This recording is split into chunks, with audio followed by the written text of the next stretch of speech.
When we think about our stomach problems and issues with digestion, I think most of us think that it is always connected to the foods that we're eating.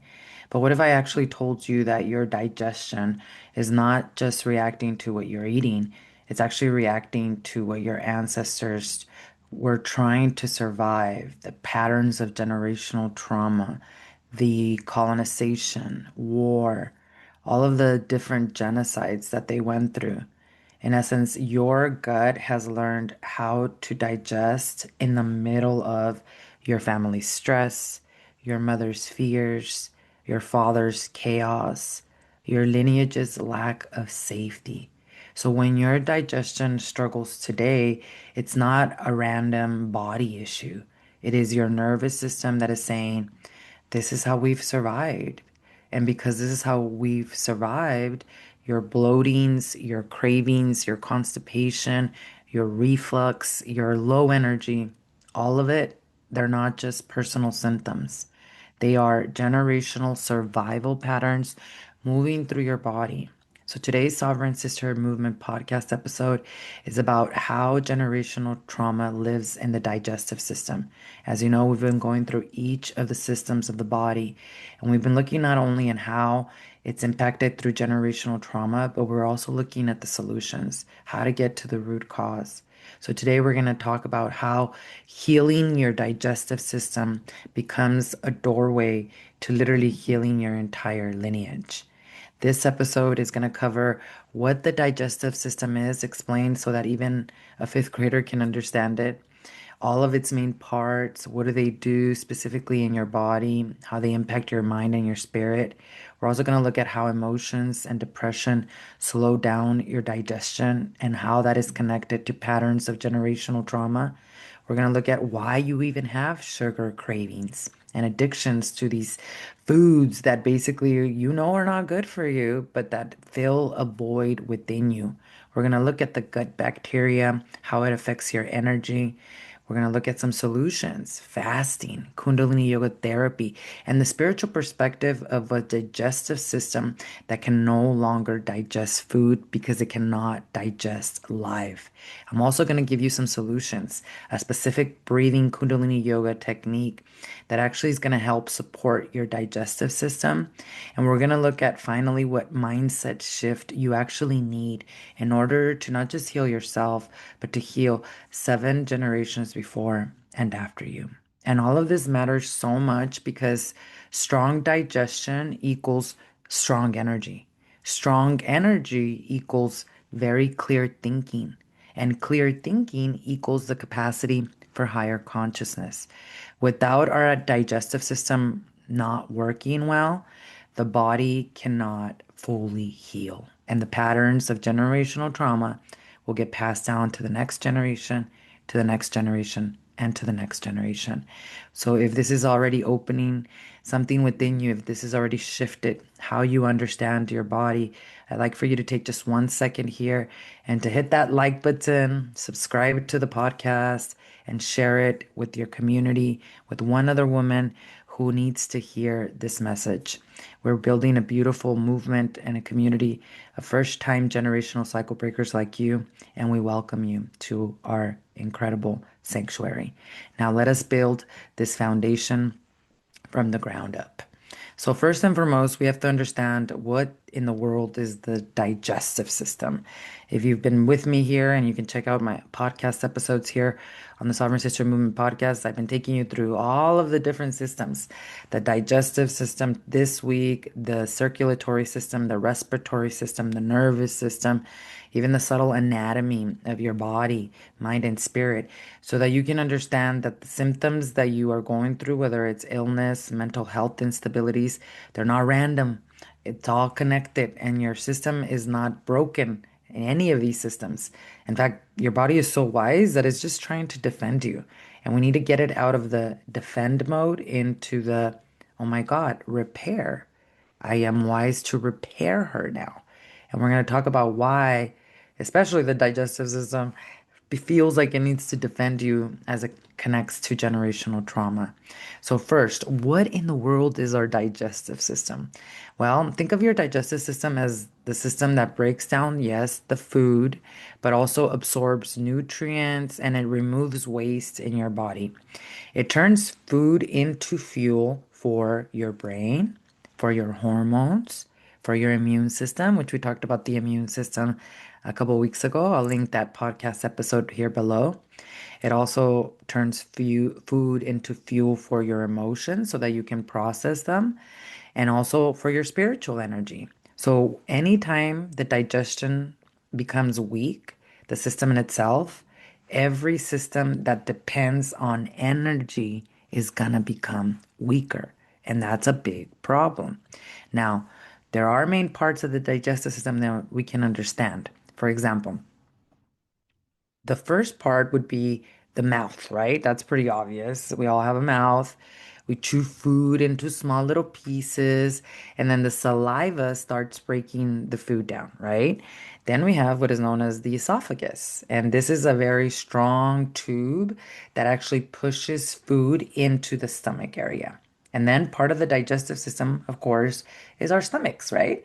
Because the stomach is what mixes the food with the acid and it kills all the harmful germs. It turns food into liquid. And then we have what is known as your small intestine, and there's a large one, but the small one, particularly, this is where most nutrients are actually absorbed into the blood. And this is where your body gets all the different vitamins, the minerals, the fats, the proteins, and all the different sugars. And then there's the large intestine, which is connected to the colon. And this is what's going to absorb the water. It's going to hold most of your gut bacteria. And this is where the stool is actually formed. And then the last part is the rectum. And the rectum stores waste until it is ready to be released, as we know the entire process, right? And then part of the digestive system, there's also what is known as like the helper organs or I would call them like accessory structures, I guess, because these organs kind of really do a good job about supporting your digestion. How? The liver, for example. The liver makes what is known as bile to break down all the fats that you're eating, right? And then there's a gallbladder, which a lot of people have struggled with, like gallbladder pain where they get these like rocks and it's horrible, very, very, very painful. But the gallbladder is actually what stores bile in itself.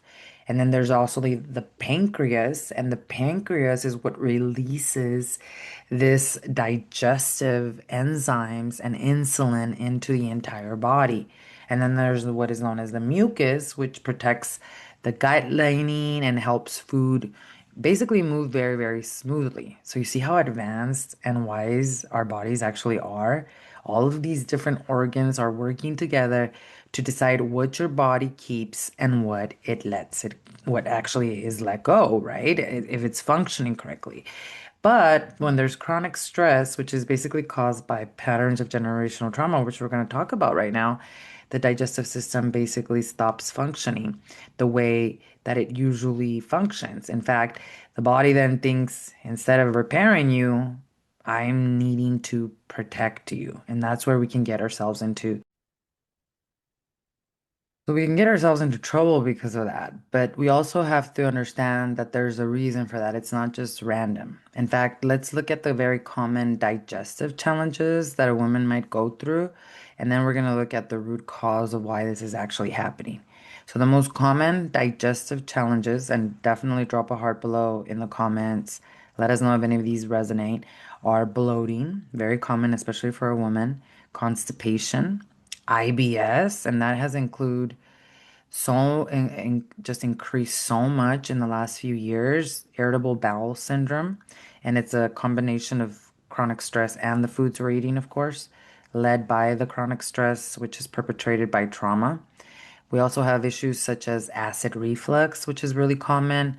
Sugar cravings, oh my gosh, believe me, even as a Kundalini yogi, as a meditator, I struggled with this myself. And I never ever used to drink my calories, and all of a sudden I was getting addicted to these lattes, and I understood why and what was happening. We also have issues with low energy. We have issues with emotional eating. We're going to talk about that today from a spiritual perspective of why your digestive system literally becomes hijacked by this scarcity principle, which is then we use it, we fill the void from within with food. We also have what is known as depression that is actually tied to the gut. And I'm going to share with you today how that works scientifically.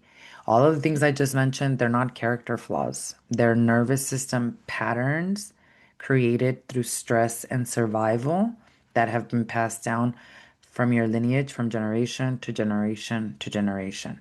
Now, before we get into understanding that, let's explain how your actual nervous system controls the digestion. Because without understanding this, we're not going to understand how generational trauma actually impacts it. Now, your gut in itself has its own nervous system, it's like its own brain. It tells your digestive organs when to move, when to rest, and when to absorb nutrients. So when you actually feel calm, digestion works really well, right? Your nervous system is regulated, it doesn't think it's in danger. So then your digestive system is doing what it needs to do. The nutrients are being absorbed well, your energy is steady. But the problem here is that when you feel stressed or depressed, digestion slows. The food moves too slowly. You're not then absorbing the nutrients as much as you would be without being in stress. And your energy levels are going to drop in a very big way. Why? Because when a person is depressed, which is suppression of emotions, because the emotions are so big, the whole nervous system works below its healthy level. And we can suppress emotions in many different ways. Typically, it's done through coping mechanisms known as addictions, right? Whether it's the rugs, the alcohol, the food, all of those things is how we suppress these experiences and these that then create these emotions that we cannot tolerate. And that includes your gut nerves. So what this means is that food does not move through the gut correctly and the body does not get the nutrients it needs. And then you get stuck in this downward digestion cycle spiral. And here's how the cycle works. There's stress or sadness or grief in your lineage, someone transitioning and the family was not able to heal from that, release the grief. That's going to immediately slow the digestion down. So if you were raised in a family where there was a lot of yelling, there was abuse, fighting, tucking things under the rug, your digestive system is gonna slow down. Why? Because it believes you're under extreme danger. The slower digestion is then gonna lower your nutrient absorption. The lower nutrients are gonna then create low energy. The low energy is gonna reduce your motivation, so you're not lazy. We're going through a hormonal issue here as well. Did that podcast on the hormones. Go check it out last week on the endocrine system. I'll link it below. So you have no motivation now. Low motivation is going to then increase your hopelessness. You're going to feel lost, like a failure, weak, all these different things. And then that hopelessness is going to deepen your depression. And then that depression is going to slow your digestion even more. And then this is how people stay stuck for years and then they just call it bad luck and not connect how the chronic stress and the generational trauma is actually what is driving all of this. Why? Because long term family stress literally changes how digestion works across generations. For example, chaos in your childhood. Parents were always fighting. Dad left. Mom wasn't there. Mom was depressed because of her own trauma that she went through as a kid. Remember, 95% of trauma is generational. And we're not here to blame. We're simply here to talk about the scientific, spiritual facts. That if you grew up in a childhood where there was a lot of fighting all the time, there was a lot of scarcity, there was grief, then that chaos, what does that do for you as an adult? IBS issues, irritable bowel syndrome. Of course, your digestive system is trying to defend you, not repair you. Think about it also like growing up. I know with my grandmother was raising 8 kids as a single mom as a widow because my grandfather was unalived when in their 30s. So she didn't have a lot of money. My mom had to work as a very young girl in the fields picking strawberries, and she had to help around the house, and food was scarce. So if you, and that's my mom and my grandma went through that. That's not that far away. That's two generations behind me. So if there was food scarcity, what are you going to do as an adult? Binge eating later in life. This has actually been proven scientifically. There's the Dutch famine that happened in the 1930s, I think it was, where they tracked like four generations, three generations afterwards. And those children, even if they didn't know what was happening to their grandma and great grandpa with the famine, that there wasn't enough food, these adults, three, four generations later, were still struggling with binge eating, with overeating, with depression, with higher levels of anxiety, all because epigenetics proves that these coping mechanisms and these nervous system responses to the survival to what was happening in life, that's what gets passed down to the next generation and the next generation. Even if the fourth, third generation did have enough food, they still had these response mechanisms that were wired in the brain and in the nervous system that then get passed down. So food scarcity is a big one. Emotional suppression, if you're not allowed to feel your emotions, if you were told just get over it, you got to be strong. Our family doesn't talk about these things. What does that cause? Chronic constipation. You cannot digest the emotions. If you're suppressing them, then it's going to be very difficult for your body to process the food, right? Think about it also this way, if there's addiction in your family. And I truly do believe that especially the oldest child is born with a specific generational trauma pattern that they are here to break, and addiction becomes that coping mechanism to deal with the pain. But if you come from a lineage where there's a lot of addiction, what is that doing? Your gut inflammation, right? Even if you're not addicted as an adult, there's going to be inflammation there from the chronic stress that you lived under. Or, for example, a family who's under chronic fear, family grief, for example, when someone is unalived in a family, there's a perfect movie of this, The Iron Claw, where it was his dad who raised six kids, a real story. And they were a wrestling family. And he believed he was unlucky, but it was just, or he believed he was cursed even, but it was just the fact that their nervous system was constantly expecting the next bad thing to happen. And there was a lot of deaths in his family, but they were not allowed to talk about the grief. They were not allowed. He basically raised his sons to get over it and to just move forward. And that created a lot of chronic fear. And that creates a lot of acid reflux. Not only that, but then it creates a self-fulfilling prophecy because they don't deal with the nervous system repair and the brain repair and releasing the grief. He lost a child at a very young age, when the child was only like 6 in a freak accident. They didn't receive healing from that. And because they didn't receive healing for that, they thought they were cursed because more bad things kept happening. It wasn't that it was a curse, that all of that is not even real, that somebody can do that to you unless you're not connected to God, right? But what was happening is it was like a self-fulfilling prophecy because their nervous systems got stuck in fight and flight, and their digestive system was impacted, of course, the respiratory system, the circulatory system, every system we've been talking about, the immune system, all of that becomes impacted when we are not allowed to feel what we feel. And then it creates addictions, it creates chronic fears, all these different things. So all of these patterns are not random. They are stress memories that are stored in the nervous system. And that's why we have so many crazy cravings too. And with the foods, the way they're made nowadays, it's so easy to like become addicted. They literally do it on purpose so that your body needs that hit again. And sugar cravings are a great example of that. There's sugar in everything, even in things that you don't think have sugar. If it's processed, like a box of pasta, it has sugar. It's wild, but people don't realize that. And the thing about sugar cravings is that when the body has low energy, it looks for this fast fuel, and the fuel becomes the sugar. And sugar gives like quick energy.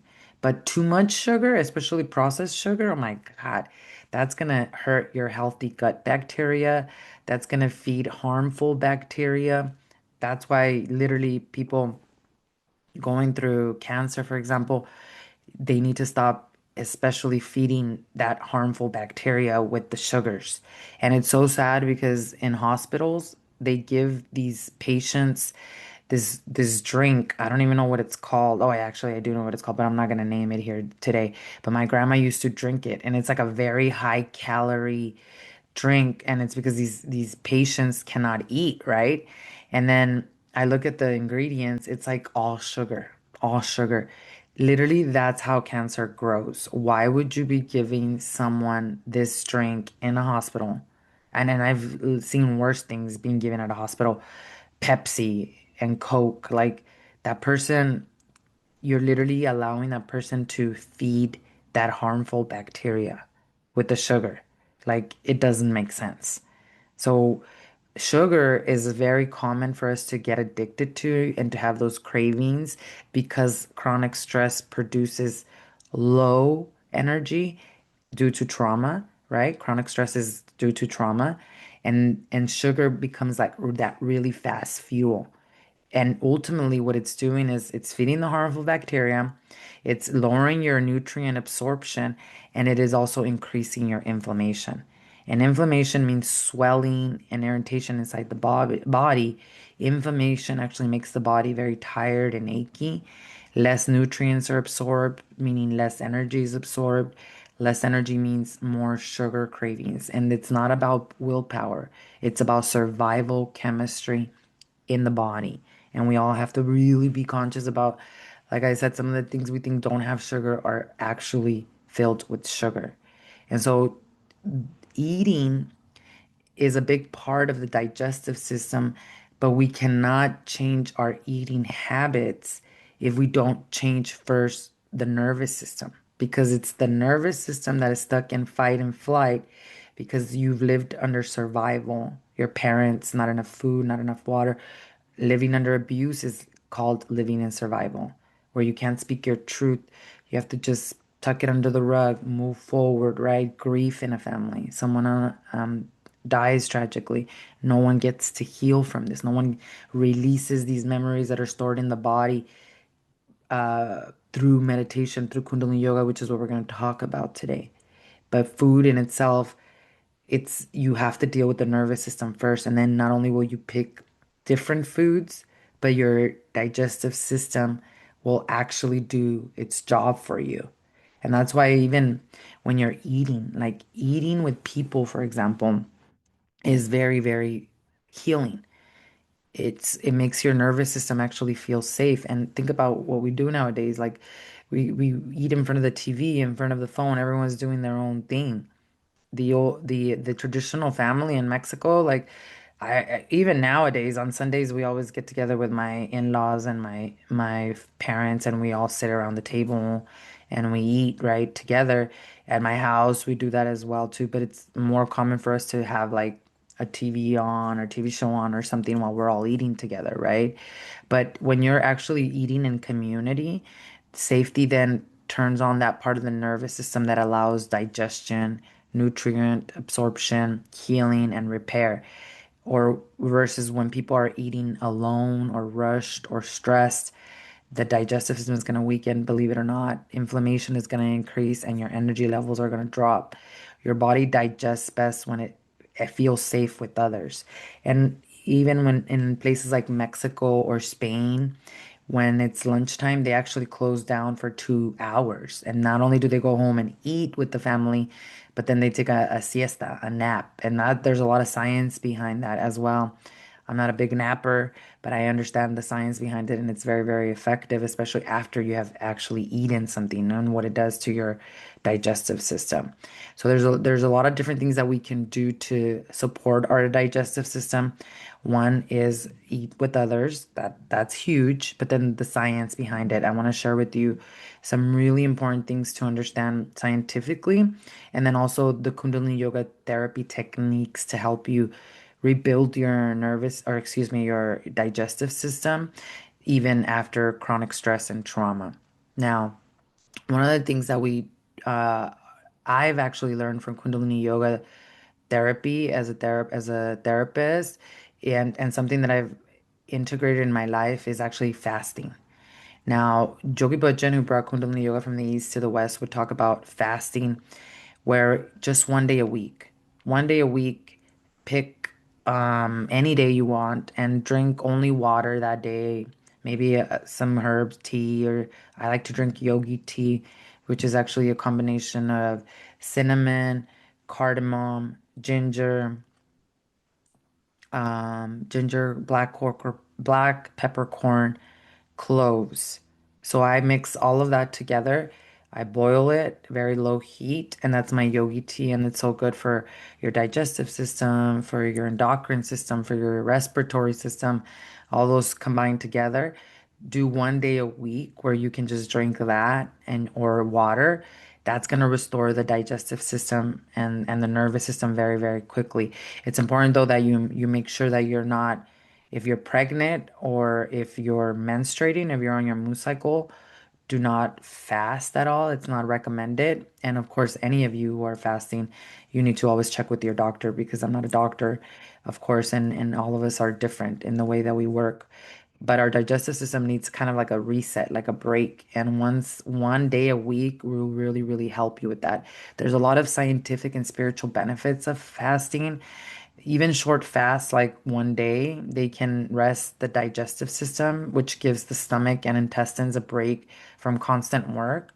And then also it's going to improve your insulin function because insulin is the hormone. Remember we talked about the endocrine system last week? I'll link it below. And insulin is actually the hormone that helps sugar move from your blood into your cells for energy. So when insulin works better, your energy becomes actually more stable. The other thing that fasting does is it lowers your inflammation. Less inflammation, less swelling inside the body means less pain and more energy. It's going to reset your entire gut bacteria. So good bacteria can grow again and the harmful bacteria can decrease. It's going to also increase your cellular repair. This is the biggest benefit. The cells are going to clean up any damage and they're going to rebuild themselves. And this slows aging and it's going to improve your entire healing. So picking 1 day a week, there was a beautiful woman in our community who shared with me that she actually, the day that she picks is the day that she was born. So if you were born on a Monday, that's the day that she fasts the entire day. So listen to your intuition. Obviously, like I said, talk to a doctor, but even 1 day a week fasting is going to help you completely reset your entire nervous system. And we also know that there's so many spiritual benefits to fasting. Mine is always a spiritual fast. In scripture, Jesus Christ talked a lot about fasting in Matthew 4:2. He said, after fasting for 40 days and 40 nights, he was hungry. In Matthew 6:16, he said, when you fast, do not look gloomy as the hypocrites do. In Joel 2:12, he talked about return to me with all your heart, with fasting and weeping. Why? Because it really, for me, it clears up my brain, my nervous system.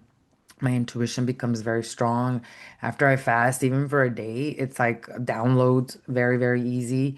The brain, it functions with more oxygen, so it's better attuned to God instead of like the program. And if you set a spiritual intent, like today I'm fasting to open my heart to you, God, that's gonna help you a million more times than you just doing it because the science part of it. Fasting, especially in scripture, it was never punishment, it was alignment. So you come back into alignment. It was like a form of purification. Fasting quiets the entire body so that the spirit can be heard. So there's a lot of like basically scientific, but also like spiritual benefits from fasting. Now, the other things that are going to help your digestive system, this is huge and so easy to actually do. In Kundalini Yoga therapy, we use what is known as left nostril breathing. And this is so powerful as it relates to the brain, the nervous system, and your digestion. Because I don't know if you knew, but when you're under stress, your body automatically prepares for danger. So your heart starts to beat faster. And try this. I think many of you have probably had this experience where you wake up in the morning and like you're not in danger, but you remember something.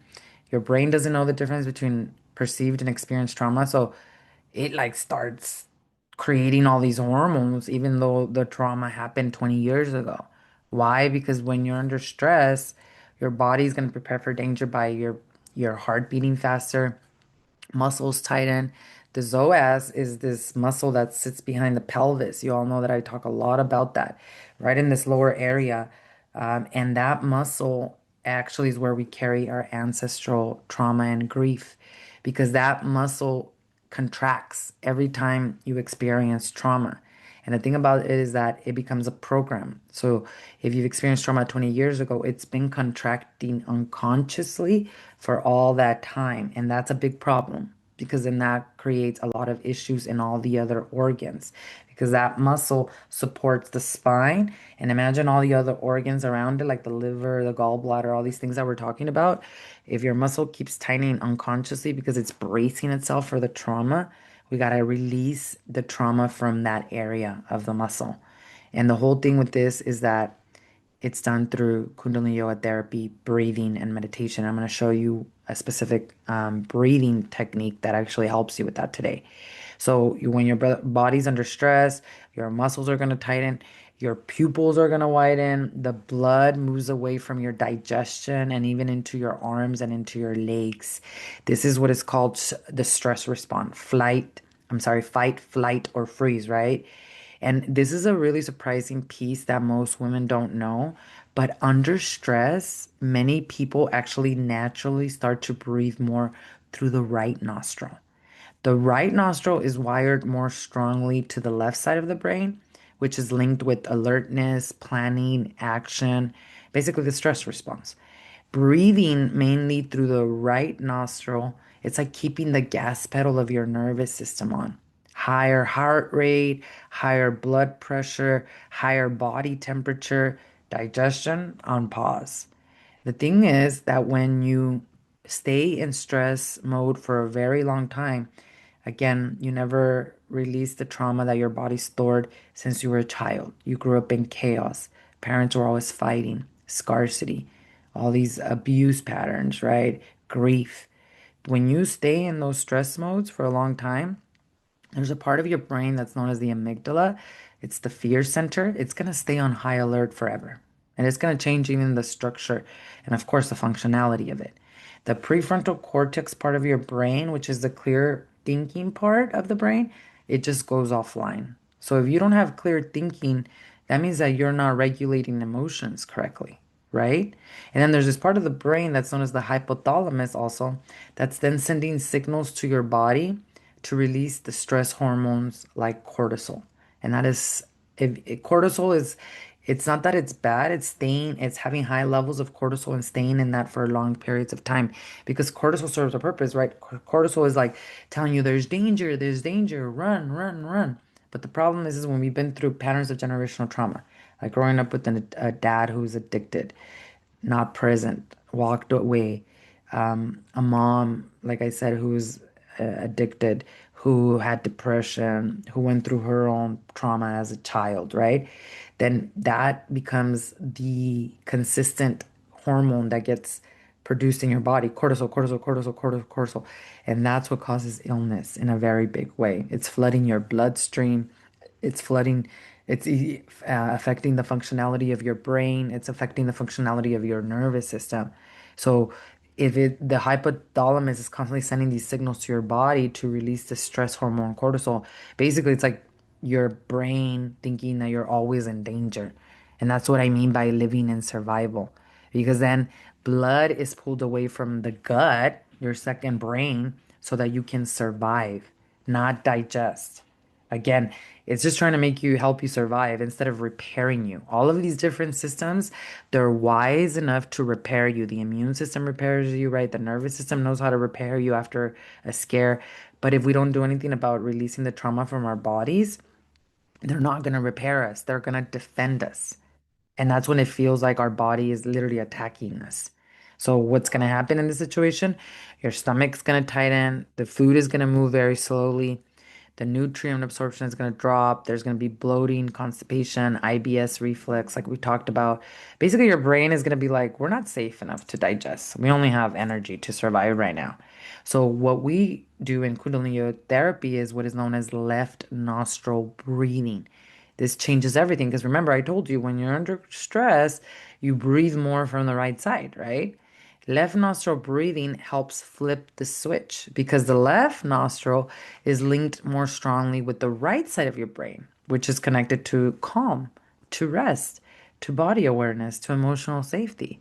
So, breathing slowly through the left nostril activates the parasympathetic nervous system, which is the rest and digest side.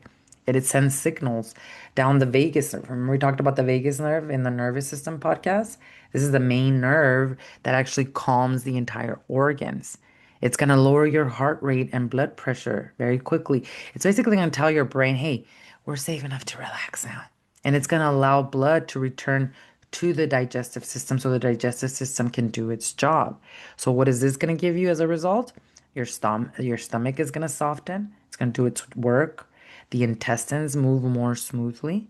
The nutrients of food, you're absorbing them better. The body can use energy for healing instead of just surviving, which is what your ancestors had to live through.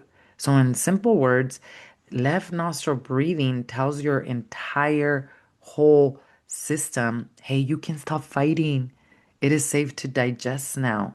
And when we look at it from a Kundalini Yoga perspective, we absolutely understand that the body runs on two main energy currents. And this is why Kundalini Yoga is a science of energy. So there's the left side that is known as the Ida. This is the moon energy, the cooling, calm, soft, restful energy. And then there is what is known as the Pingala, which is the right side. And this is the sun energy, right? The warm, active, sharp, alert energy. And these two currents, they twist up the spine and they meet up in the central channel, which is called the Sushumna, which is the pathway for higher awareness. So the Pingala is the right nostril. It's like the gas pedal that we talked about, fight, fight, flight.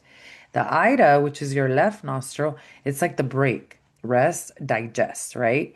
So when you're breathing through the left nostril, you are strengthening Ida, cool, calming current versus, and then you're soothing the nervous system, you're supporting digestion, sleep, and repair. Now, from this perspective, left nostril breathing is not just some crazy trick, it's a way of guiding energy back into balance so that your body and your soul can actually heal.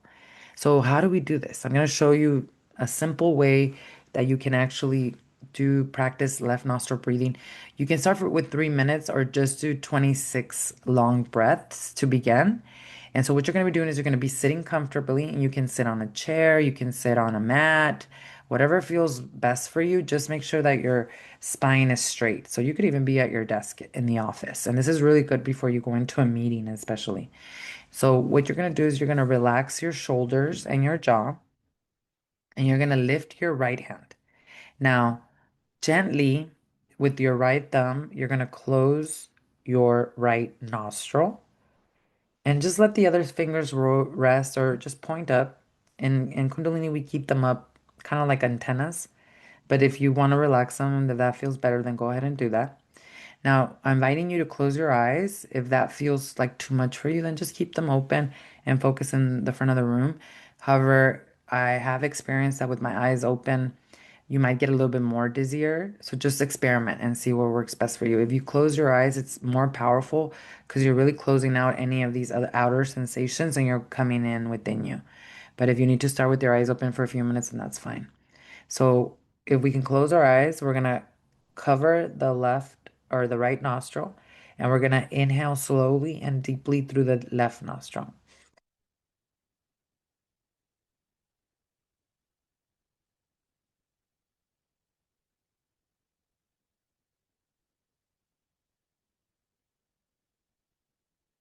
So notice how I'm taking my time with my breath. Long inhale through the left nostril. This stays completely covered the entire time. Long exhale through that left nostril. I never let go of my right nostril.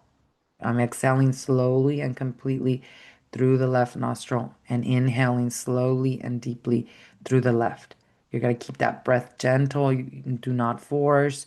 Long, whatever that means to you. The more that you practice, the more your lung capacity expands so that you can take even deeper and longer breath, but do not force yourself. You want to really meet yourself where you're at. There's some days, even if you've been a practitioner for 20 years of Kundalini yoga, that your breaths are not going to be long. They're going to be shallow. Maybe you're moving through grief. Maybe you're moving through, you got a new job and there's more stress, or you're moving to a new country. Stress is not bad. This is why we do these breathing techniques and this work of Kundalini Yoga, so we don't stay in chronic stress, because that's when it becomes an illness and it becomes a pattern that then we pass on to the next generation. So basically, start with like 3 minutes, just time yourself, or try 26 very slow, deep inhales and exhales, and then you're done. As you start to feel more comfortable, you can absolutely build up to 7 minutes or even max 11 minutes, where you're literally just inhaling and exhaling through that left nostril. What I want you to notice is I want you to feel your heart rate. What is it doing, right? Because you're gonna notice that it's gonna start to settle. You're gonna feel your mind quiet down. And this is why I love these meditations so much, because they're perfect for somebody who's been through trauma. Because when you've been through trauma, like a lot of us that have been through trauma, we cannot sit still. We cannot meditate, which most people think is going into a coma, not having any thoughts. You're gonna have a lot of thoughts, even with this breathing meditation. You might feel anger, rage. You might feel happiness. There's things that are going to move within you. Nothing is good, nothing is bad. There's never a good or bad meditation. And in fact, at the very beginning, as you start doing 3 minutes of this, your body might be moving around and just doing all these crazy things, not because you're broken. You're moving cortisol and adrenaline through your body. That's why. When I first started my meditation practice, Kundalini yoga, I couldn't sit still, but the meditations helped me, because even though I was doing this, my body was doing all these different things. With time and practice, I rewired my nervous system and my brain through these practices. Now I can sit in meditation for hours and it actually feels good, right? But Kundalini yoga is for the householder. So it's not 3 minutes, 11 minutes is going to be very, very impactful. It's not for somebody who's going to be in a cave. It's for the person who's building an empire, who's creating a legacy, who's out in the world, right? Involved and sharing of their energy and making the world better, because that's what a yogi is. So you can start 3 minutes, see what you notice, see, especially if you feel lightheaded or uncomfortable, then you don't have to keep pushing yourself. We don't push. Just pause and breathe normally through both nostrils. And maybe the next day, try for a minute. The next day, try for 2 minutes. The next day, try for 3 minutes. We are not about pushing. You know you're healing when you allow prana to move through you and you stop pushing. That's a big part. We don't want to push. We want to meet ourselves exactly where we're at. And it doesn't matter how long you've been practicing, it just matters, how am I feeling right now? What's my max that I can do? And if you're someone that can do 11 minutes right away, awesome. Then do that, right? But this is your agency, your sovereignty. And that's a big part of the generational healing journey. Now, this is so important for a woman with generational trauma, because left nostril breathing, think about it, it's simple, it's free, it's repeatable, and it directly calms and rewires your brain. It's going to give your body this sense of safety, which generational trauma like feels like it robs from us. It's not just an idea of safety. Because biologically you're changing the nervous system, digestive system, and the brain, you're gonna feel safe being you. And it's gonna support digestion so that your body can actually use the food that you eat to restore energy.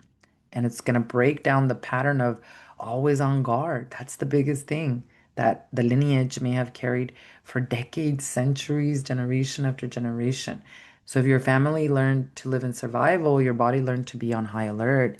And left nostril breathing is one way to gently teach your brain, your gut, your nervous system, hey, we're safe now. And you can digest, you can actually heal. Now, from a spiritual perspective, as a teacher and a student of A Course in Miracles, which are the Jesus Christ consciousness teachings, when I started studying A Course in Miracles in 2008, I had a very broken relationship with Jesus Christ, with religion in general, because of the fact that I didn't agree with a lot of what religion was trying to teach me. It didn't make sense. God didn't make sense. And I was a little girl who always questioned this too. I remember being super young and asking my mom, like, why would God allow that to happen to Christ? Because my mom had this big, like, statue of Christ on the cross.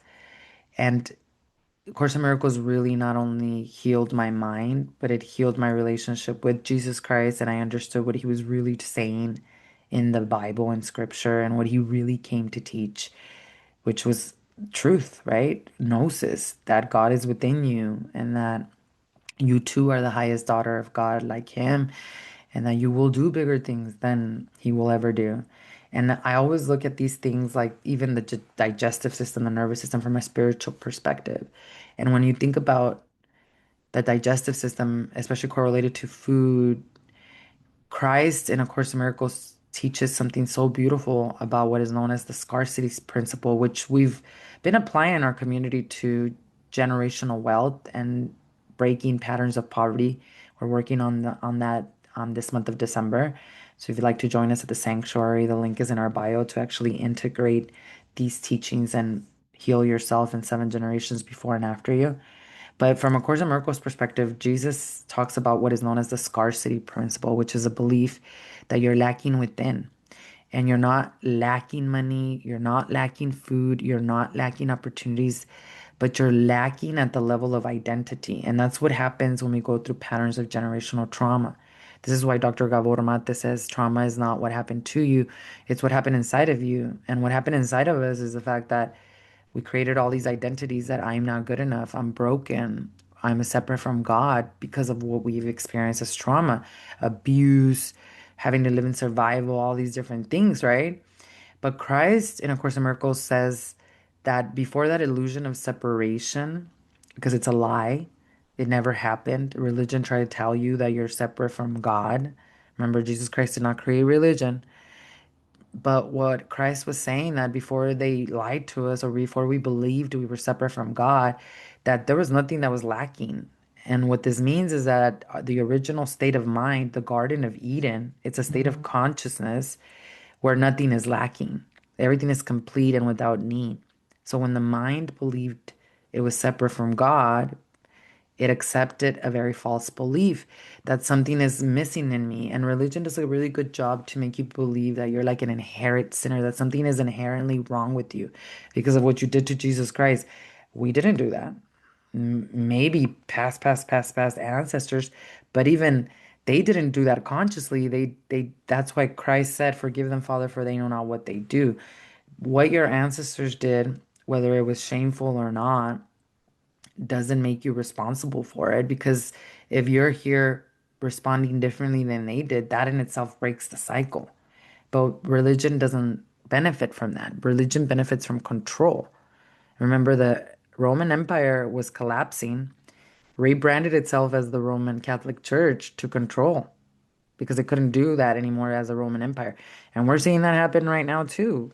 Think about the United States of America. It's literally a country that is collapsing, trying to rebrand itself as evangelical Christianity. It's not going to work because the second coming of Christ is actually here. But when we were lied to or made believe that we were separate from God, we created this like something is missing in me inherent like belief. And this belief came from this belief came need, and from need came getting. And the body, especially when you think about the digestive system, became one of the primary places where this belief is acted out. Why? Because scarcity shows up in eating in so many ways. In A Course in Miracles, Jesus Christ teaches that all appetites are getting mechanisms. This means hunger is not only physical, it becomes a search to fill an inner emptiness. And there are yogis who have not eaten for 100 years and they are still alive and healthy and kicking because it's literally like when you fill yourself with God, you don't need anything, right? Now, I'm not telling you to starve yourself like a yogi and not eat, but we all can get to this level.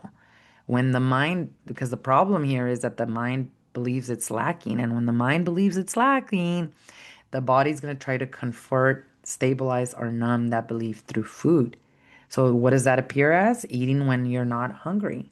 craving the sugars, the starch, or constant fullness, fear of not having enough food, eating past your comfort, feeling unsafe when the stomach is empty, right? The stomach literally becomes the place where fear is fed, and it's not just where food is digested.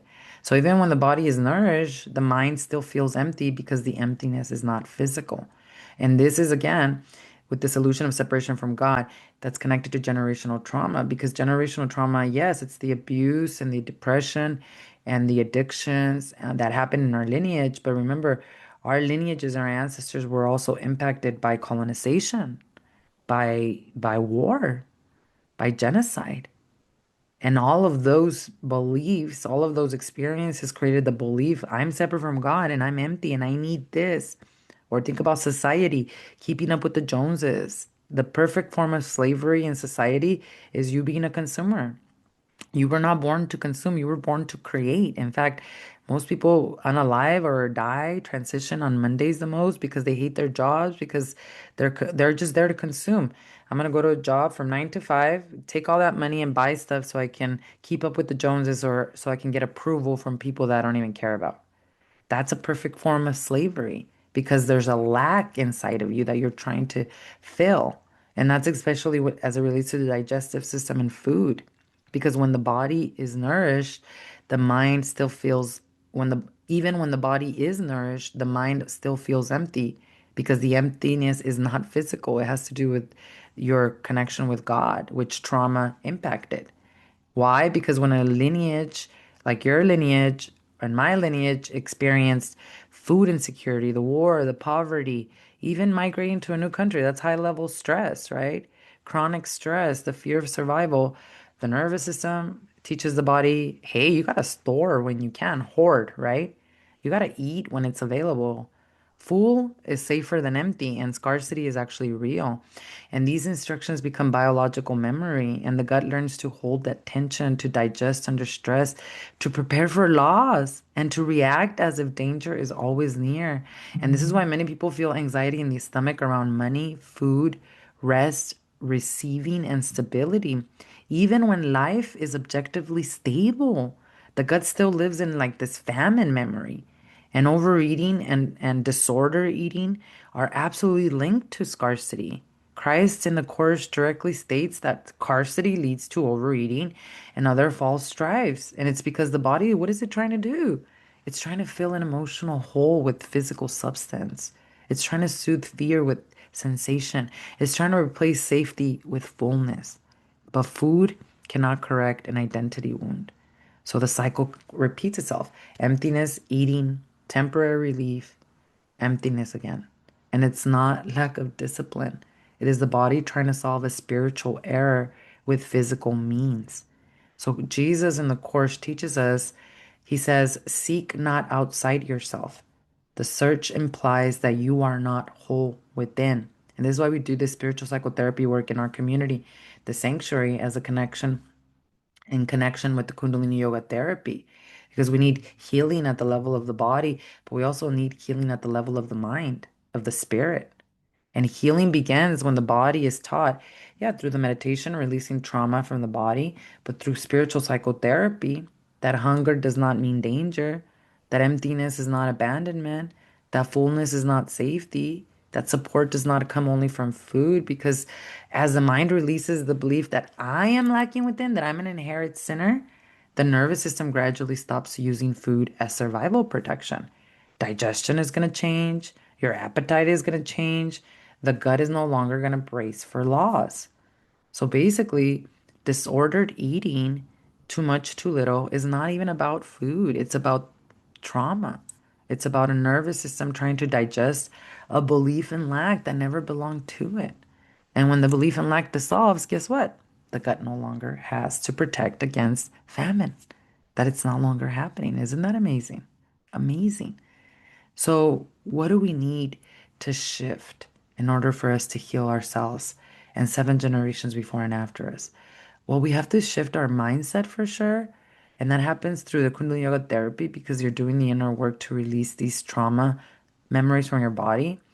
But the belief systems that change truly, truly have to get to the root cause. So the old belief that you might have had is my body is broken. The truth is your body adapted to survive. Your old belief might have been, I just need better food. The truth is your body needs safety to digest. And then you're going to pick more high frequency foods. Your old belief is sugar is my weakness. Yeah, the truth is your body is searching for energy. Your old belief is my emotions are separate from my gut. The truth is your emotions control digestion. Big difference. And this is going to help you release guilt and shame so you are willing to see things differently. So you are willing to heal. So many women don't even give themselves permission to heal. They just think this is how I am. This is how I'll always be. And that's not the truth. So, I really do hope that this episode resonated and that you were able to understand specifically how powerful your digestive system is, how it is not broken, and how much of that connection has to do with generational trauma patterns. And of course, if this episode has helped you understand your digestion in a new way, please hit that like button. Subscribe for weekly brand new episodes. And of course, share this with someone who struggles with their gut or with their energy. Your share helps heal more than one generation. It helps heal 7 generations back and forward. And if this calls to you, if you're ready to join our movement and to actually heal not just you, but your ancestors, this is what we do inside the Sisterhood Sanctuary. And you can actually join us there, where you receive trauma-informed Kundalini Yoga therapy classes, nervous system and brain re-education, hormone and digestive system healing, monthly generational system focus, workbooks, assessment, community group healing, and spiritual restoration through Christ consciousness. It's not about motivation, it's about getting to the root cause, nervous system, brain rewiring, so that all the systems can come into balance. So if your digestion, your energy, your mood, or your hunger patterns feel stuck in survival, this space, the sacred sanctuary, was built specifically for you. And I'm going to link the information below here in the description. So check it out, review it, get back to me with any questions, and we hope to actually see you at the sanctuary. Now, to close, I just want to remind you that your digestive system is not just about food. It is about safety, energy, trust, and your ability to receive life. When the gut heals, energy is going to rise. When the energy rises, clarity returns. When clarity returns, consciousness expands. Your body has not failed you. Your body has basically been protecting your lineage. And now you are learning to teach it safety for 7 generations before and 7 generations after. I will see you all again next week for another episode of the Sovereign Sisterhood Movement podcast.